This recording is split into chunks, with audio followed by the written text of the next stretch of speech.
So today I have the Education Minister, Hekia Parata, with us to talk about some new investments we're making into education. I'm going to make some opening remarks, you know the drill, pass over to Hekia, take any questions on that, then I'll just finish some other remarks I've got, and then we can take questions on anything you want. So today I'm pleased to announce that the government is investing $27 million in new or expanded programs aimed particularly at lifting up children and young people who are falling behind. As you know, on average, 4 out of 5 children are successfully getting the qualifications they need from school, which is great news. But our education system continues to underperform for many Māori and Pacifica children and children from low socio-economic backgrounds. Our government is working very hard to change that. We have introduced better public service targets at early childhood and secondary school level. We want to see 98% of children starting school having participated in early childhood education in 2016 and 85% of 18-year-olds having achieved NCEA Level 2 or an equivalent qualification by 2017. We're making good progress with around about 96% of children currently participating in early childhood education and 77% of 18-year-olds achieving NCEA Level 2, up nearly 3% on 2011. We've also introduced national standards so that we can see how children are doing at primary and intermediate school and then identify pretty early on who's falling behind. All of this data has allowed us to get a clearer picture of our education system and see where we can better target resources. The $27 million investment we're announcing today is targeted at those children who are falling behind. We know that the most critical period of learning in a child's life occurs between birth and 8 years of age. If opportunities to learn basic skills are missed during this time, then the child can struggle throughout their whole education. Today I can announce we are investing significantly in this area. We are trialling new literacy and numeracy programs which are designed to help parents teach their children to read and write and of course do maths. We are spending $3 million on expanding the successful Mutu Ka Roha program, which focuses on ensuring children develop really good literacy and numeracy skills in their first year of school. This program is already achieving some great results. In South Auckland, where it's been operating in 10 schools, there are significantly more kids at or above the national standard level. At Sylvia Park School, there has been a significant lift in achievement for children in years 1 and 2. Thanks to the government focus on data, we now know exactly where young people are who are in danger of disengaging education are located. One of the things we are intending to do is to reach our better public service target for NCEA Level 2 work, is to work with 141 secondary schools who have significant potential for improvement. These schools will receive money from the newly established $2.8 million Achievement Fund, which will allow them to focus on young people who are in danger of missing out on NCEA Level 2. Schools might use this money to establish summer programs or homework groups. The Ministry of Education has employed 13 highly experienced secondary school leaders to work alongside those schools to increase achievement. We are also investing over $13 million in programs targeted at Māori and Pacifica students, including the Pacifica Education Plan. Across these programs, the government is making sure there are lots of resources for parents to help and talk to teachers about their child's progress and help them support their children's learning. These new and expanded programs aim to ensure all young New Zealanders leave school with the skills they need to reach their potential in the modern world. So we'll hand over to Hekia and then Sadie take some questions. Thank you, Prime Minister. Kia ora, good afternoon. As the Prime Minister said, we are investing $27 million in new or expanded programs to continue our government's drive to raise achievement for 5 out of 5 New Zealand children and young people. We've been developing a very data-rich environment that, together with schools' own experiences and expert reviews, help us more precisely target existing programs or design and deliver new initiatives and the resources to support them. We've been developing an approach in the Ministry of Education that moves from statistics across the system to actual numbers of girls and boys, to the schools they are in, their names and their particular needs. So from numbers to names to needs. This suite of investments reflects that targeted, personalised approach. In fact, there was a story in this morning's Herald that reflected the first lot of work that the Ministry's NCEA task force did with a group of schools last year, and great results were produced from it. The schools are excited, and so am I. Last week, the Associate Minister of Education, Dr Sharples, and I provided my cross-sector forum on raising achievement with early copies of the Kahikitia Māori Education Strategy following our release earlier of the Pacifica Education Plan. The Ministry of Education has since released those on their websites, but we all know that plans in themselves don't mean anything. They're just pieces of paper, like data without information and knowledge is just, a person without information and data is just a person with an opinion. So this government has invested $8 million into new resources to support the programs outlined in those two plans, as well as the package we're announcing today, which is a mix of programs to directly support teachers but also parents. We know that the two biggest in-school investments we can make that will raise achievement is the quality of teaching and the quality of leadership. But the two biggest outside of schools is the strength of parental engagement with their children in their children's school and the expectations they hold of and for them. So this suite of investments is about as much as engaging parents with their children, whether they're for school, and helping them to feel confident about reading to their children in order that their transition from early learning into primary school is as well and as productive as it can be. And that's what the Motu Katoa initiative designed and trialled by Sylvia Park School is all about. How do you engage with parents who have 3 and 4 year olds who are likely to come to your primary school? How do we get them well established in terms of their foundation literacy so that they don't need second wave supplemental aids? There's been a lot of focus in the media on reading recovery recently. It is a supplemental aid. If we get foundation literacy and numeracy right, we don't need so much reliance on these supplemental aids. We're also announcing a program called Building on Success, and it is, as its name suggests, it has cherry-picked those elements of a range of programs that have been very successful, particularly in targeting Māori and Pacifica achievement. And so Te Kotahitanga, which was to have ended at the end of last year, was extended to the end of this year. We've worked with the designers of that to identify exactly which elements within that have been most successful. Te Kākano, Star Path, Gateway, all of which have been successful in different ways. Building on Success takes the best elements of those and using a differentiated and personalised approach will work with students across schools in New Zealand. You have, I think, the background paper that sets out what these initiatives are. As the Prime Minister has said, we know now from all the data that we are gathering, and it will get better and better, what is working, where it isn't, and where we need to focus. We want to work with schools and with parents so that their students and their children can be successful, and we can move from being a country where 4 out of 5 on average are successful to 5 out of 5 being successful. So thank you very much, and I'm happy to take any questions you may have. Where's all the money coming from? Is it very prioritised?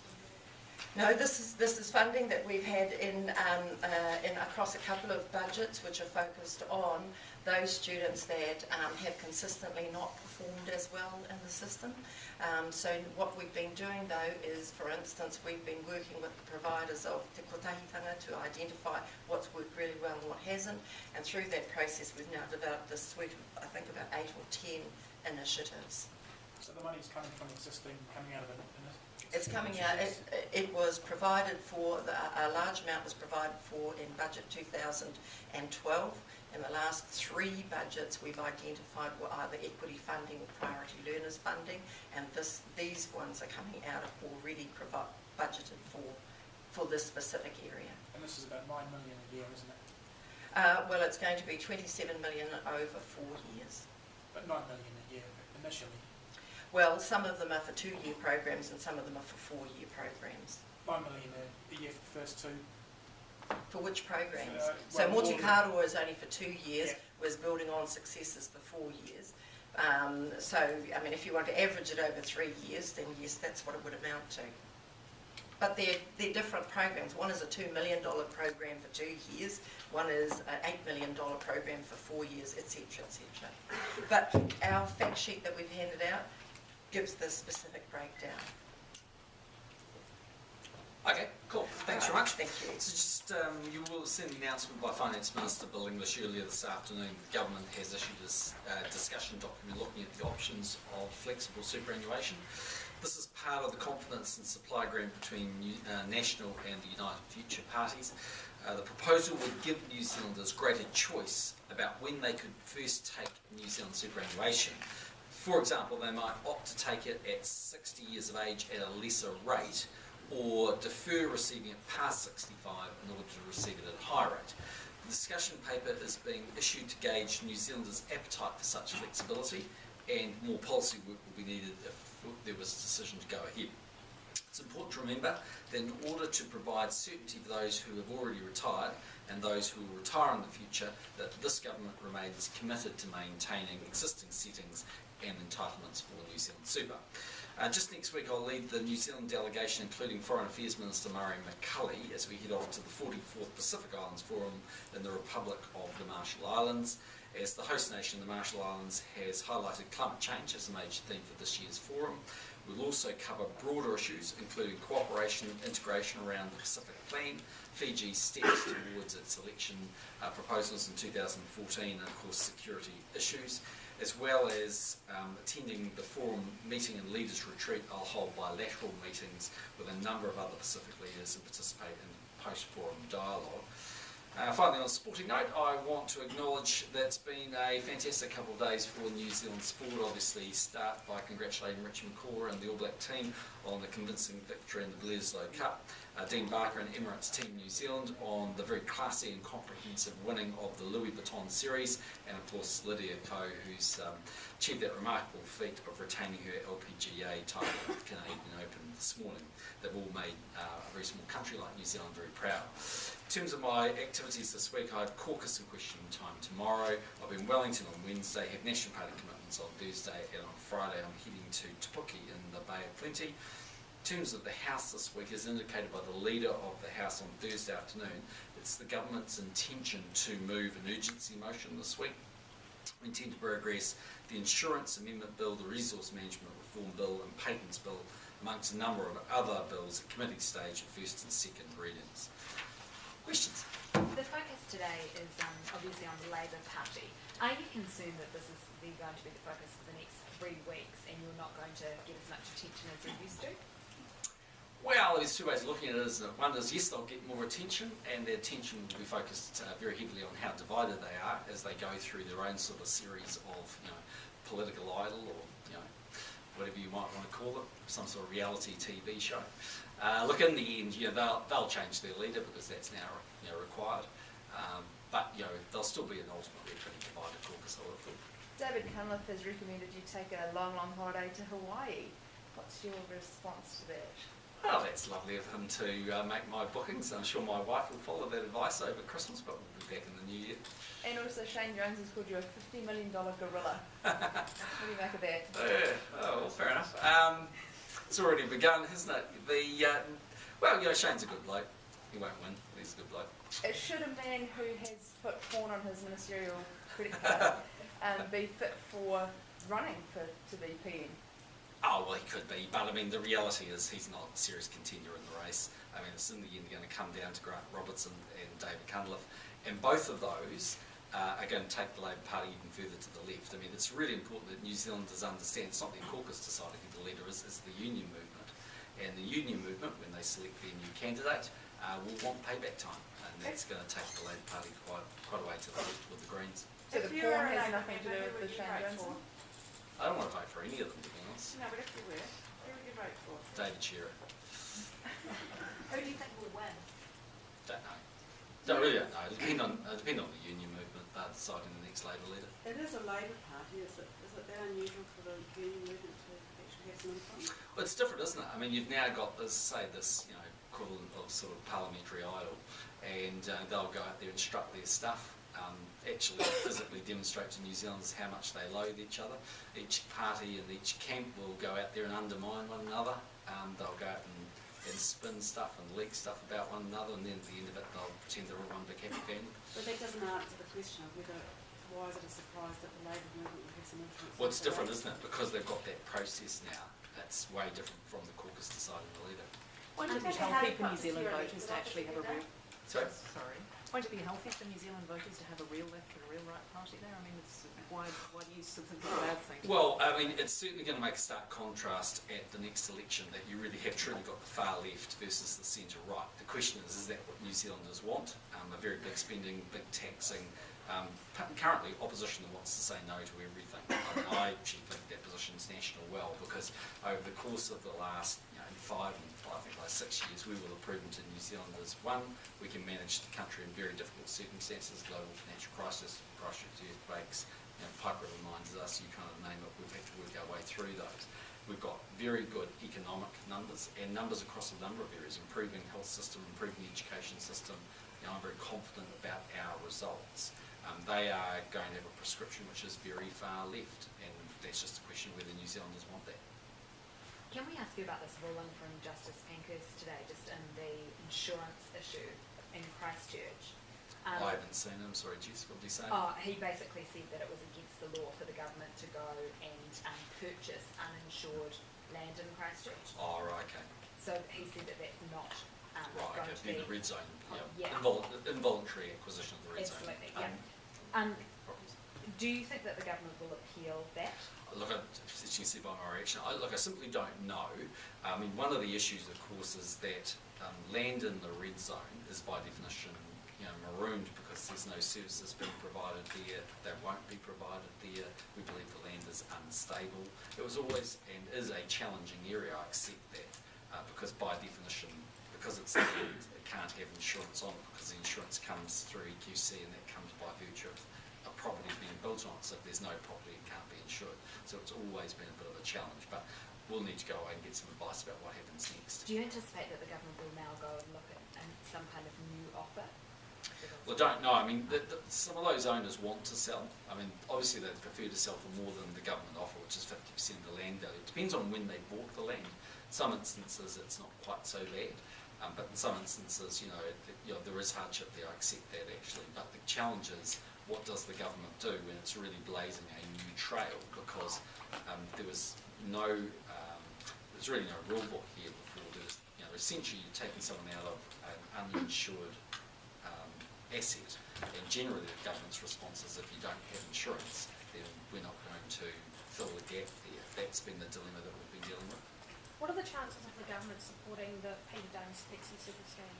Oh, it's possible. I mean, I think the important thing to understand is it's fiscally neutral.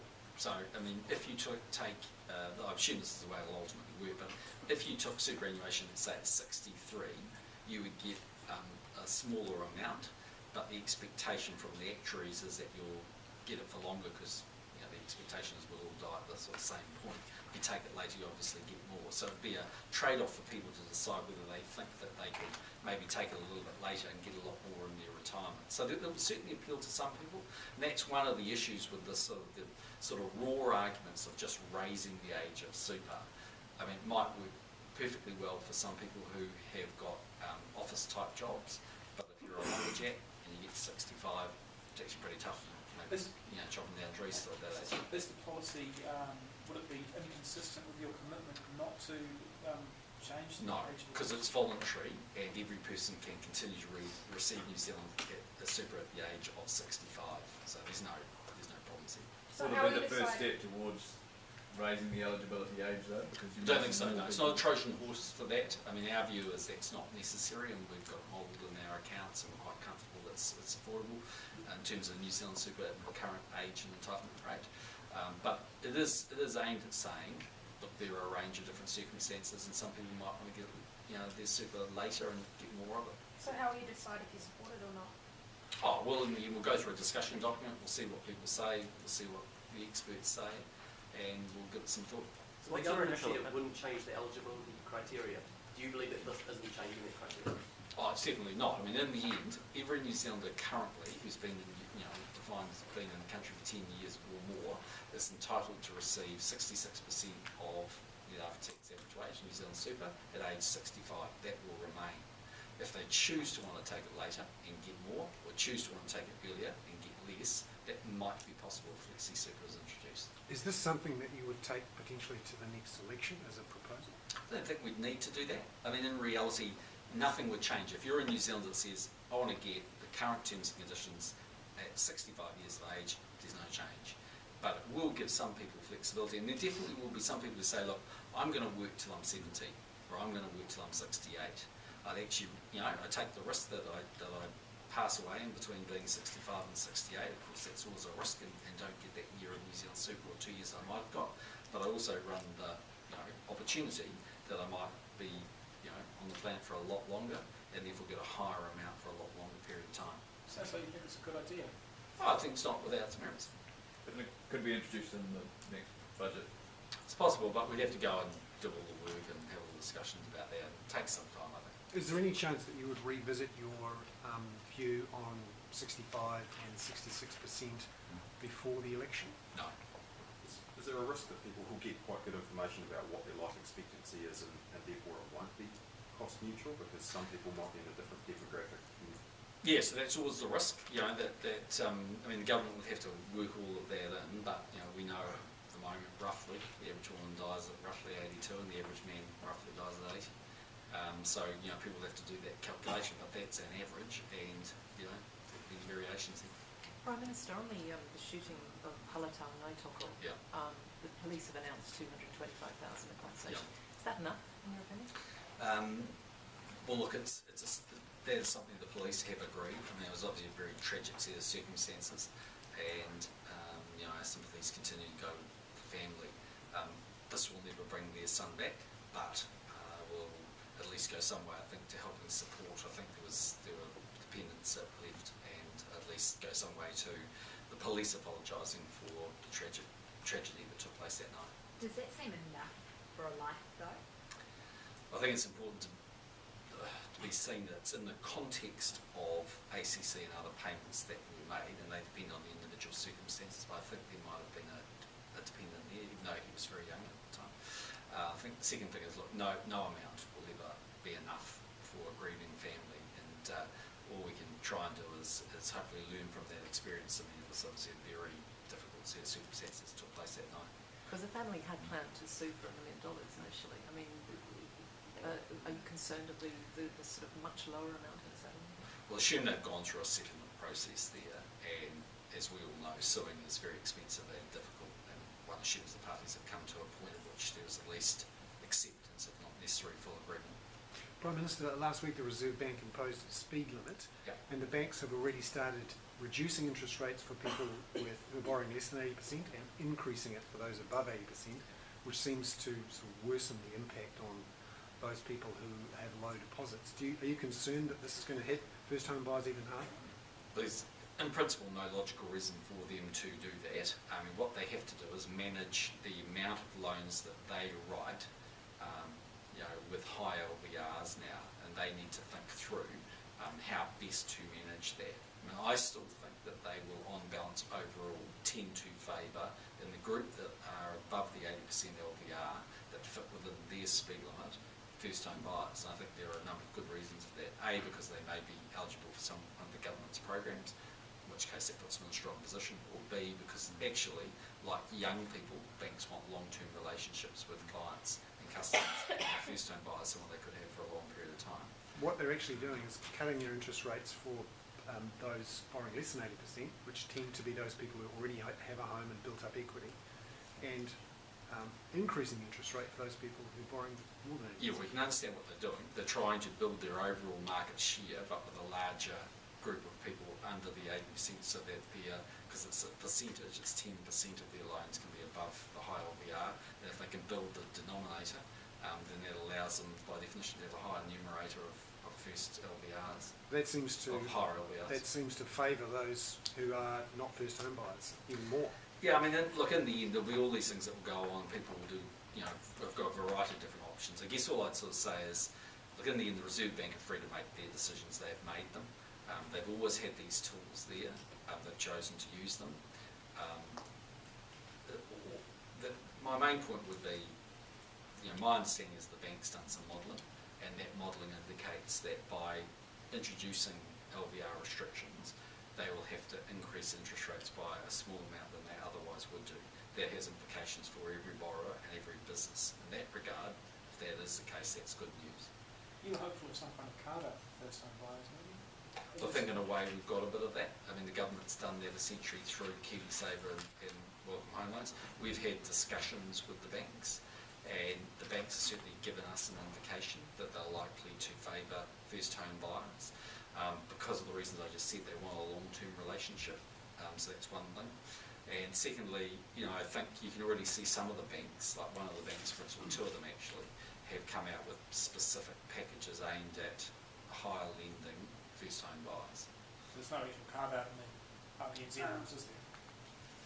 Look, the whole aim here is to reduce some demand, and there is some reduced demand from first-time buyers as an effect of this policy. That's likely to be the case, but it's not as if first-time buyers are abandoned. They're certainly not.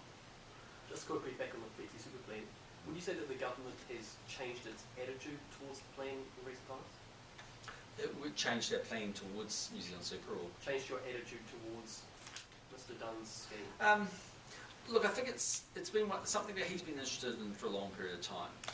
We need to work out whether that would be of enough interest to enough New Zealanders to warrant it, and secondly, whether we can get it to be fiscally neutral in a way which actually sort of adds up. And then you'd have to think about what are the parameters, like could someone retire at 55, could they retire at 64? I mean, there's variations in here. But I think it's certainly something that's worthy of discussion. We know that the employment markets are changing, and we know that there are plenty of New Zealanders who are working beyond 65. And for them, some of them, they may well and truly sit there and say, it's actually worth me taking it later. And another option, of course, is for them to continue to take the money at 65 and invest it. But, there's all the horses for courses. But it's fair to say you're more open to it than in the past. Yeah, well, I'm certainly interested to see what the feedback is. Is that in any way payback for Mr Dunn supporting the GCSB legislation? No. I mean, it's part of the ongoing continuation of confidence in supply. I mean, if we didn't support this because we agreed this back in 2011, then effectively we'd be walking away from the confidence in I'm supply. not talking about the discussion document, but your indications that you're slightly less uninterested. No. I mean, look, I think there's some merit. I mean, Don Brash first started talking about this stuff, you remember, quite some time ago. He was actually quite keen on flexible super. It's not without its merit, so I'm just not sure whether we can actually get it to work and how much appeal will be there. So what's your view on the events in Sri Lanka and whether MFAT has the resources or the government is focusing enough on dealing with this?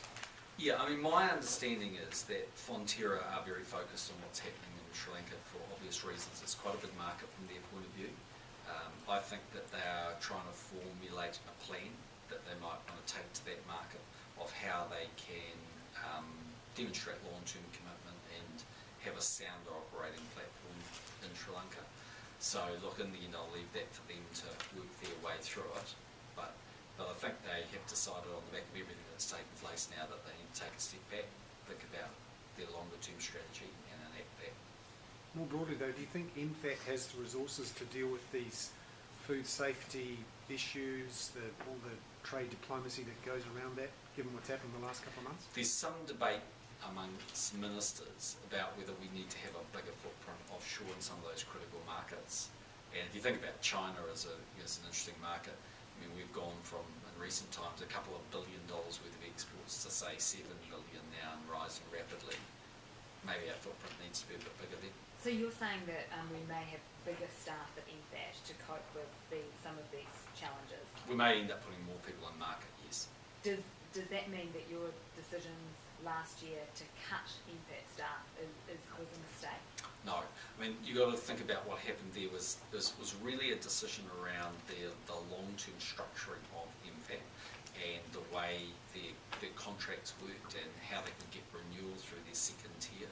This is about how many specialist trade personnel in market they might have in locations and whether that footprint is right. And that's something that they'll need to work through with both MB and with MFAT, and saying they'll make that decision today, but I wouldn't be surprised over time if they decide they're going to build their capability. Certainly I know the Foreign Minister, when he was in China last week, was talking to the Chinese about the new chancery that's being built there, the embassy, the commitments to that market, and that got a positive response in China. Does that mean more funding for MFAT or just reshuffle within it? We'll have to wait and see. And the time frame for that discussion? 2 I think million? they'll continue to work on that reasonably quickly. And which When you say markets bigger- which countries are you talking about apart from China? Well, obviously they'll go away and look at the critical markets, but certainly China is potentially one, but it may have time to be more.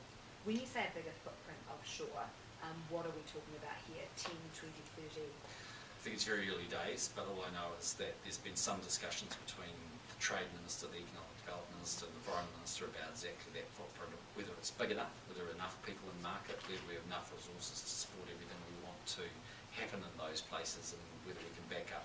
When there will always be obvious issues that occur when you're a large exporting market, there just is. Where do you think not having the right footprint now caused problems? Well, we're in the process of going through, a series of reviews in terms of the China situation and, a general review of things. So I don't want to jump to that today. I think it's just better for us to go away and reflect on what we've seen, take a considered view on that, and see whether there's room for change. Wouldn't it also be important though to put the effort into the quality assurance system? Could be, I mean, well, I think, again, I wouldn't want to jump to conclusions, but one of those, or part B and C of the government's inquiry is really looking in terms of the dairy industry about the wider issues of testing and assurance and traceability. And MPI, I think, are releasing their report to the Chinese, I think, in the next day or two, about the tracing issues up there, and that report will be released this week. Wouldn't it have made it easier though if the government had retained some of those backroom MFAT staff that then perhaps would have been able to assist and back up people at MFAT with these kind of situations? Doesn't that leave us with a hole? No, I don't think that's actually right. I mean, we'll have to go and have a look at that, but I think the real argument, because the changes at MFAT were really around when people went offshore, what jobs they were guaranteed back in New Zealand, what terms and conditions they went on. There was a whole range of different things, and there were pluses and minuses, but overall we wanted to encourage a system which could encourage different tiers of people coming in and make sure that people could see opportunities to progress and succeed in the organisation. So there were real merits there. I think within MFAT there are specialist areas, and trade and market issues are quite a big subset there. And the question is, do we have enough people contained in that footprint? And my guess is we might need to beef up a little bit in some markets. On Southern Island, Dawn, are you expecting the small island nations to complain about New Zealand's reduced carbon emissions reduction target? Well, the theme of the forum, by the host nation, Marshall Islands, is climate change, and President Leont's written an open letter on that. So of course it will be an issue that will be discussed just generally in climate change. But I mean, my view is that New Zealand has got nothing to be ashamed of and quite a lot to be proud of. I mean, we've obviously come out with our 2020 target, but I mean, our target is based off very consistent levels with other countries. 2050, 2020 target levels, but based off very consistent levels. I mean, it's still a bigger reduction than we're going to see in the United States and Australia and many other countries. We're doing a lot around science, and we have an emissions trading scheme. So I mean, look, we talk our way through that, but I think we're in pretty good shape. What message will you be taking about climate change? Well, that New Zealand remains committed. I mean, we want to see a resolution to sort of Kyoto where all the players are participants. I mean, I think it goes back to that most basic issue. I mean, this is a global problem and it needs a global solution. I think New Zealand doing something that's out of line with our other trading partners doesn't really seem to make sense to me. But we're quite prepared to do our bit, and I think in many areas we're doing more than our bit. And Global Greenhouse Gas Alliance, we've been doing through the Program of Growth Partnership, all of those things are assisting greatly. But there's work to be done, I accept that. What kind of support does New Zealand give to the Marshall Islands and other I can get it for you. We obviously give them some aid. I don't know exactly off the top of my head, but we give them some aid, and we'll continue to